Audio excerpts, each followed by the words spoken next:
जम्मू कश्मीर से आ रही है। कश्मीर घाटी में सेना के ऑपरेशन ऑल आउट से घबराए आतंकवादियों की कायराना हरकत की खबर आपके लिए जानना बहुत जरूरी है। जम्मू कश्मीर में बीजेपी नेता महराजुद्दीन मल्ला का अपहरण कर लिया गया है। महराजुद्दीन को बारामूला के सोपोर से अगवा किया गया। महराजुद्दीन कल रात से गायब है। ये बड़ी जानकारी, बड़ी अपडेट आ रही है। महराजुद्दीन मल्ला म्युनिसिपल कमेटी के वाइस प्रेसिडेंट भी हैं। फिलहाल पुलिस उनकी तलाश में जुटी है। कुछ दिन पहले जम्मू कश्मीर के बांदीपोरा में बीजेपी नेता शेख वसीम बारी की आतंकियों ने गोली मारकर हत्या कर दी थी और अब ये घटना ये बताती है कि घाटी में ऑपरेशन ऑल आउट शुरू होने के बाद से किस तरह से आतंकी बौखलाए हुए हैं।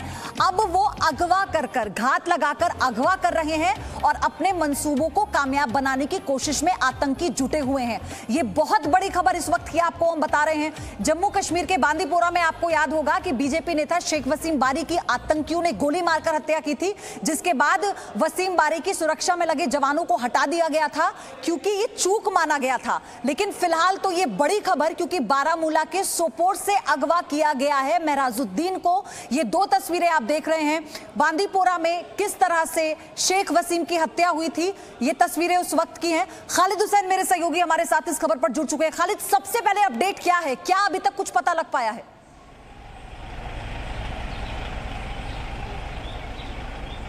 देखिए, एक मैसिव मैनहंट जो है शुरू कर दिया गया है। सोपोर, वत्रगाम, मांजीगुंड और बारामूला के इर्द गिर्द सभी इलाकों में एंट्री और एग्ज़िट पॉइंट जो है सील कर दिया है। जो हमें सूत्र बता रहे हैं कि कल रात को ये शख्स जो है महराजुद्दीन मल्ला, जो वाइस प्रेसिडेंट भी है म्युनिसिपल कम्युनिटी वत्रगाम और साथ ही साथ बीजेपी का एक मेंबर भी है, वो कल रात घर पर नहीं था। लेकिन सुबह 8:30-9 बजे के करीब उसे घर के नज़दीकी एक रोड से किसी सेंट्रो कार में कोई अज्ञात लोगों ने जो है उठा लिया है।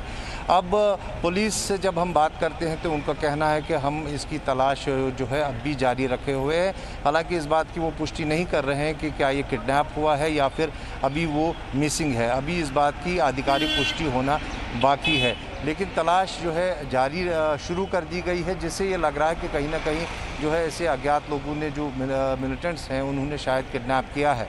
लेकिन इसकी आधिकारिक पुष्टि होना बाकी है। वही मैं आपको बता दूं, मेरे कुछ बीजेपी नेता जो जम्मू कश्मीर के हैं, खासकर कश्मीर के, उनसे बात हुई। उनका कहना है कि हम बार बार प्रोवाइड करने के लिए बात कर रहे हैं, लेकिन हमें एडवोकेट सिक्योरिटी जो है नहीं मिल पा रही है जितने की ज़रूरत है। खासकर वसीम बारी को जिस तरह से अपने ही घर में, जिसके पास 10 सिक्योरिटी पर्सनल थे, पर्सनल सिक्योरिटी गार्ड्स, उसके बावजूद मार दिया गया था। उसके बाद से जो है लगातार सिक्योरिटी प्रोवाइड करने की मांग की जा रही है। उसको लेकर बीजेपी के जो आम कार्यकर्ता हैं वो चिंतित हैं यहाँ पर। और ये मैं आपको बताऊं, पिछले एक हफ्ते खालिद, दो बातों का जवाब मैं चाहती हूं आपसे। महराजुद्दीन को लेकर उनकी जो तलाश है वो तो शुरू हो गई होगी, क्योंकि इनपुट्स तो मिले हैं कि उन्हें अगवा कर लिया गया है। तो इस बारे में अब इंतजार तो नहीं करेंगे ना उन्हें ढूंढने के लिए?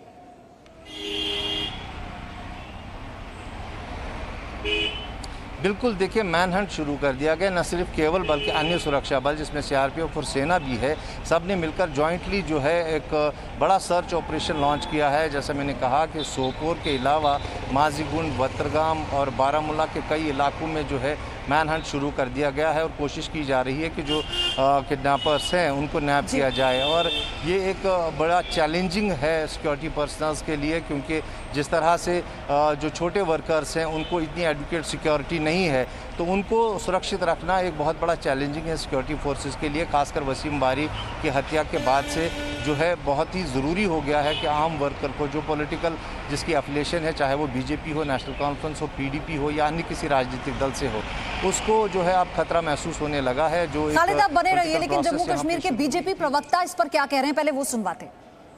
देखिए, जो सुबह आज हमारे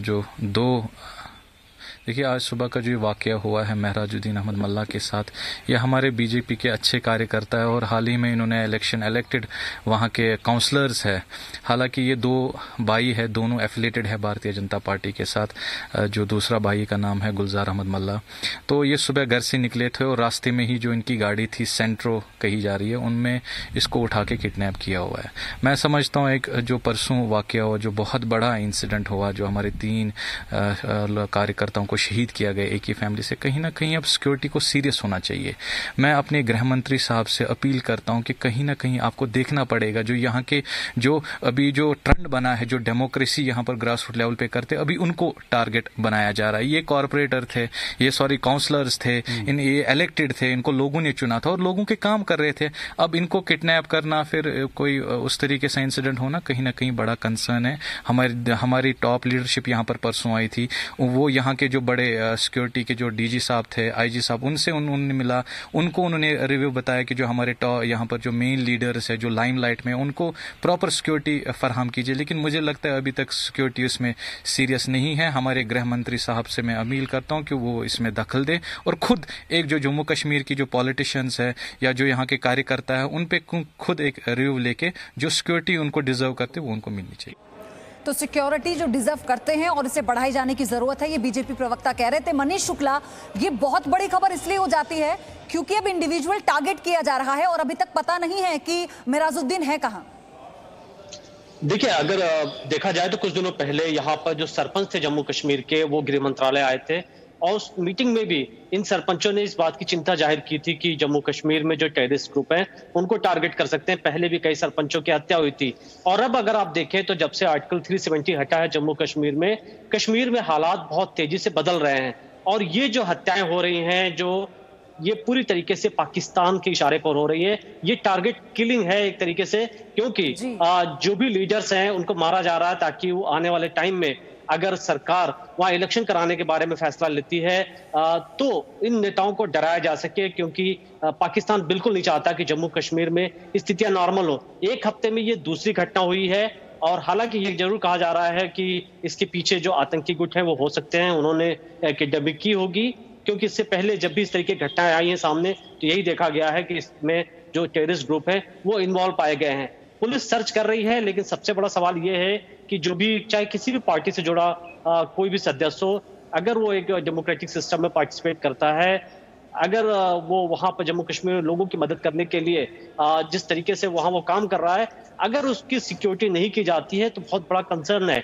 जाहिर तौर पर जो इंटेलिजेंस एजेंसीज हैं या जम्मू कश्मीर पुलिस है वो इसको लेकर के जरूर विचार कर रही होगी कि कैसे सिक्योर किया जाए, लेकिन कभी फैमिली वालों को, कभी पुलिस वालों को और अब जो पॉलिटिशियंस हैं वहां लोकल लेवल पे काम कर रहे हैं उनको जिस तरीके से टारगेट किया जा रहा है। अगर ऐसे समझें, ऑपरेशन ऑल आउट के जरिए डोडा आतंकी मुक्त हुआ, त्राल आतंकी मुक्त हुआ और ये बौखलाहट है आतंकियों की क्योंकि उनकी कमर टूट चुकी है और अब वो इंडिविजुअल टारगेट कर रहे हैं, अब वो पुलिस वालों को टारगेट कर रहे हैं, अब वो नेताओं को टारगेट कर रहे हैं। या बिल्कुल, अगर आप देखें जम्मू कश्मीर में तो नॉर्थ कश्मीर में टेररिज्म का लेवल काफी कम है। साउथ कश्मीर में चाहे वो अनंतनाग हो, पुलवामा हो, वहां इस तरीके की ज्यादा घटनाएं सामने आती हैं। लेकिन धीरे धीरे सिक्योरिटी फोर्सेस ने, आपने देखा कुछ दिनों पहले कई एरिया जो त्राल था उसको सिक्योर कर लिया गया।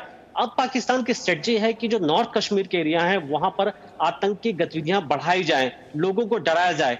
तो ये एक जानबूझ के किया जा रहा है और चूंकि वहां नॉर्थ कश्मीर को साउथ कश्मीर बनाने की कोशिश की जा रही है, लेकिन जैसा कि ऑपरेशन ऑल आउट हुआ, हमारी जो फोर्सेज हैं वो जो आतंकियों के कमांडर्स हैं, जो पाकिस्तानी आतंकी हैं, उनको मार रही है। लेकिन इसके साथ पाकिस्तान ये भी कोशिश कर रहा है कि ज्यादा से ज्यादा जो यंग लोग हैं, यूथ हैं, उनको टेररिस्ट ग्रुप में शामिल कराया जाए, उनको रेडिकलाइज किया जाए। और उसके साथ ही हमने देखा कि कैसे लाइन ऑफ कंट्रोल पर इतने बड़े आतंकी जो है, बड़े ग्रुप हैं, वो कश्मीर के अंदर दाखिल होना चाहते हैं। तो ये एक चैलेंज है, लेकिन सबसे बड़ी चीज इस वक्त है, और सभी, चाहे वो कश्मीर के लोग हो चाहे यहाँ सेंटर में भी यही बात हो रही है कि जो ऐसे लोग हैं जिनको टारगेट किया जा रहा है उनको कैसे सिक्योर किया जाए, कैसे इनकी सुरक्षा की जाए, ये बहुत बड़ी चुनौती अभी फिलहाल तो इन हालातों को देखकर लगती है मनीष। लेकिन खालिद, अभी प्राथमिकता यह है कि मेहराजुद्दीन को ढूंढा जाए।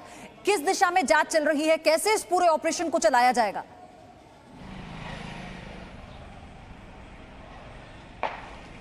देखिए, मैं आपको बता दूं, अभी प्रायोरिटी यही है कि मेहराजुद्दीन कहां पर है उसको तलाशा जाए। इसीलिए जो है सोपोर, जहां वत्रगाम इलाके में माजीगुंड इस जगह को कहते हैं, जहां से उसको जो है किडनैप किया गया है, जहां से वो मिसिंग हुआ है, उसके इर्द गिर्द जितने भी इलाके हैं, एंट्री है, एग्जिट पॉइंट्स हैं, कई किलोमीटर की दूरी पर नाके लगा दिए गए हैं, तलाशियाँ चल रही हैं। खासकर सेंट्रो गाड़ी जो है उसकी चेकिंग हो रही है, क्योंकि बताया जा रहा है कि सेंट्रो गाड़ी में ही उसको ले जाया गया है।